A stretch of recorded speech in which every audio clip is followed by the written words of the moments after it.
Alright, hi guys, it's Kyle. I'm here with A Greater Danger, 5-piece metalcore band from Syracuse, New York, and just want to say thank you guys for having us here, and thank you guys for sitting in on this interview. So from the get-go, what about you guys introduce your guys' selves and tell us what you guys do in the band? I'm Mike, I play guitar. I'm Keenan, I play bass. I'm Chad, I sing and yell. I'm Fred, I play guitar and yell and sing. I'm Steve, I play drums. Alright, awesome. So give us a little bit of background. How was the band formed? Like, I know that you said that there was lineup changes before. How did this group right here get all together? Well, we initially recorded a single with our producer Justin Spaulding, and originally it was me and another guitarist. So we ended up, after the single, we realized that we thought we kind of had something here, so we went and we recorded the full EP, and we tried to find the members off of that, because that way we knew what sound that we wanted, and we wanted to kind of meet people that had a similar vision to us. So over time, he went off to his own project now, and from there, Fred hit me up, you were the first one. Yeah, I can kind of segue from there.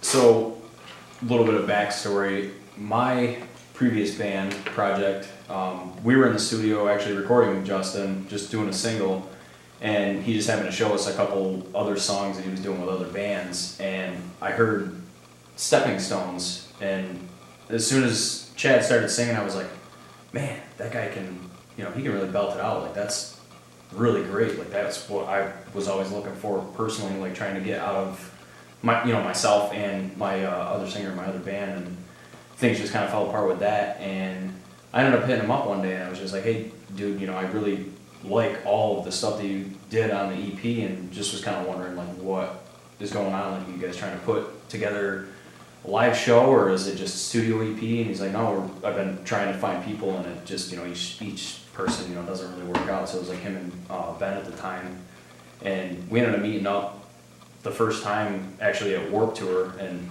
ironically enough, like, I ran into him the same day, and he said that his band was actually falling apart, and we got together, sort of jammed some stuff out, and realized that we were on the same page, and that's sort of how that whole thing went down. Who are your guys' influences with this band? Like, is there certain bands, or is there certain things in your lives that influenced you with your guys' sound currently? I didn't join on to the project until after the EP, but personally a lot of my influences come more from like the punk side of music.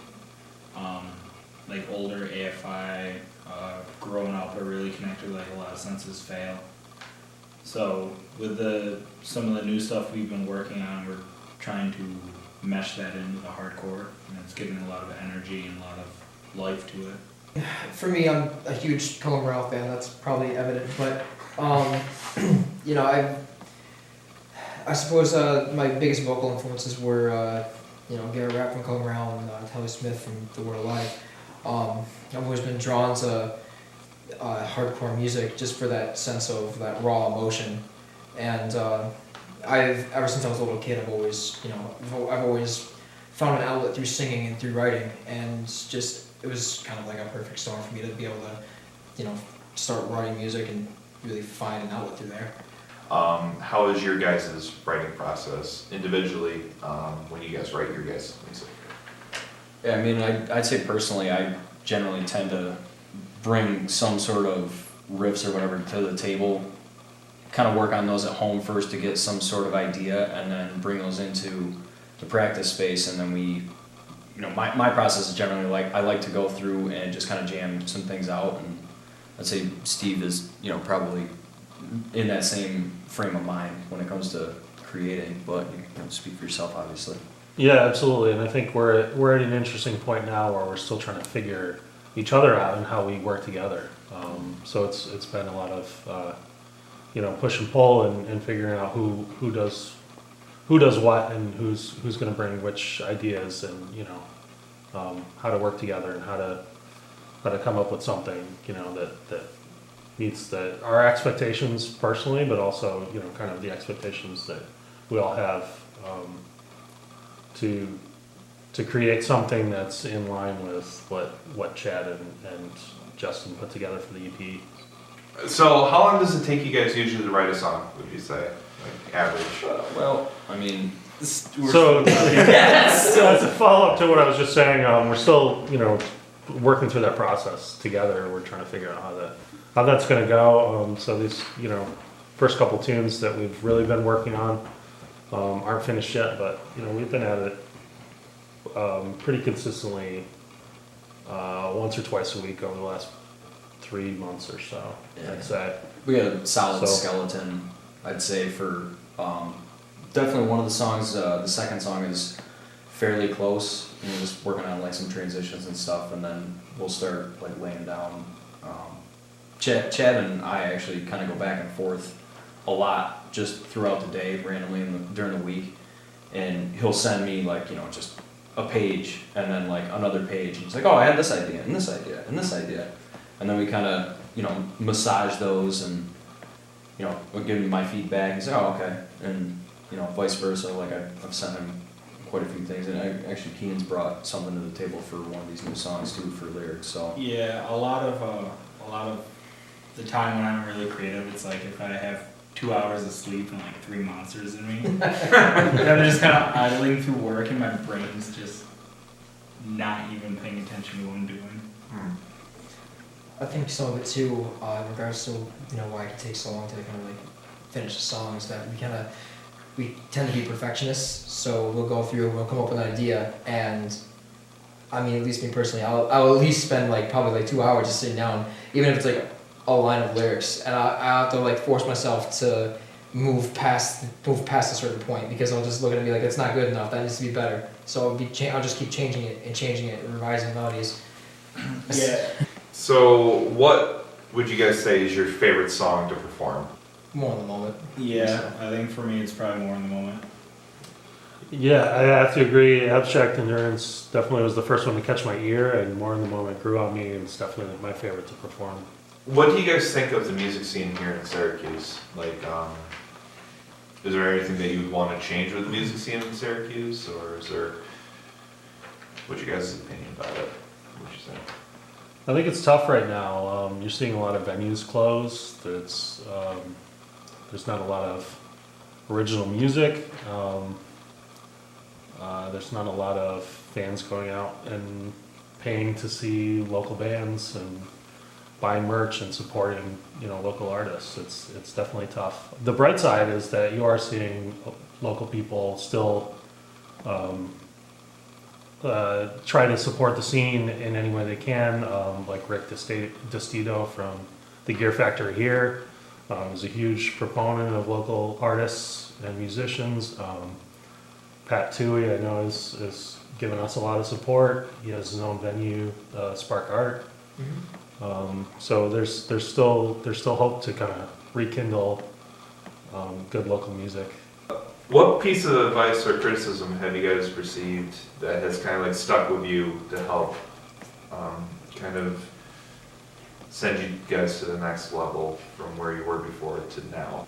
I mean, for me personally, I took vocal classes when I was in college, and had a wonderful vocal teacher, and she said something that always stuck out to me, which was that nobody can ever take your voice away. That when you're just starting out and trying to sing, or if you've got a passion for music, that you may run into a lot of negativity.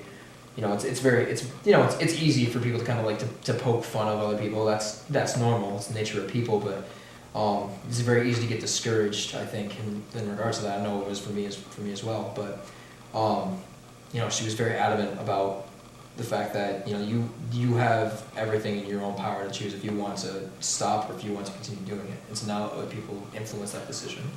So that always stuck with me. So a lot of people outside of it don't take it seriously and don't realize that we take it seriously. It's not just a weekend deal. It's not it's serious, and I like doing it. I love doing what I'm doing. And for people to realize that and accept that, and it's a huge part of it.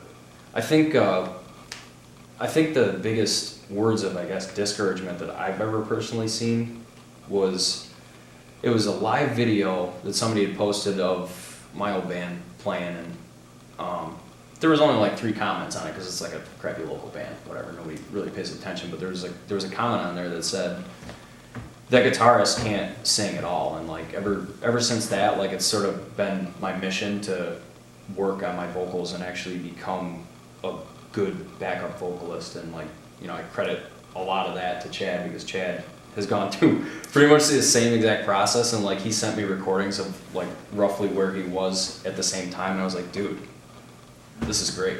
Like it's just somebody else who got exactly what I was going through and just made it work, and like I, you know, over the last like 4 or 5 months, like made some really great progress, and owe a lot of that to him, and you know, a lot of that to that negative comment. Like you can choose what to do with negative things that people say. You can either take it as words of discouragement and let it get to you and bring you down and give up, or you can use it as fuel for your own fire and make something out of it.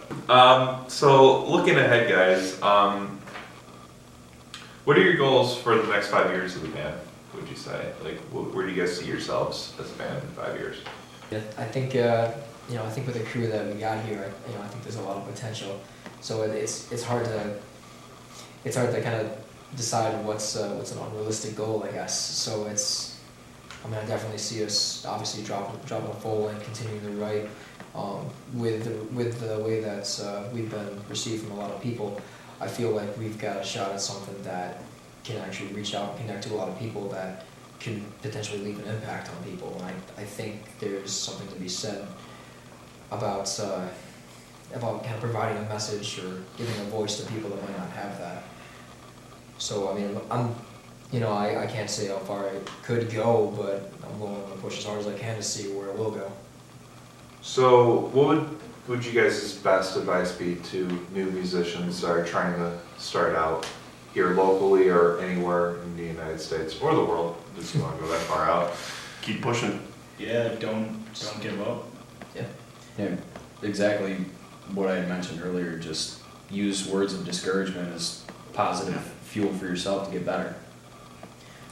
You get to a point where you're really uncomfortable. Like I've been there, because I was never the type of person to even be on a stage. So you get to a point, you know. And for me, I was on stage and at the Montage. A guy came up, and I was really first show there, really nervous, just my nature. And a guy came up and just gave me a little boost for that. You know, it was the same thing. It's the opposite, but same. You know, it was ever since then, just let go and play, and just keep pushing and keep doing it. And that one spot, when you get to that point where you think maybe it's not the right thing to do, maybe you're not cut out for it, you push to that spot and you're good to go. It happens. You're always gonna have another reason to stop. You love doing it for a reason, yeah. It's like almost letting like either excuses or just, like you said, words of discouragement. It's like also like a fire for you. Yeah, exactly. It lights a fire.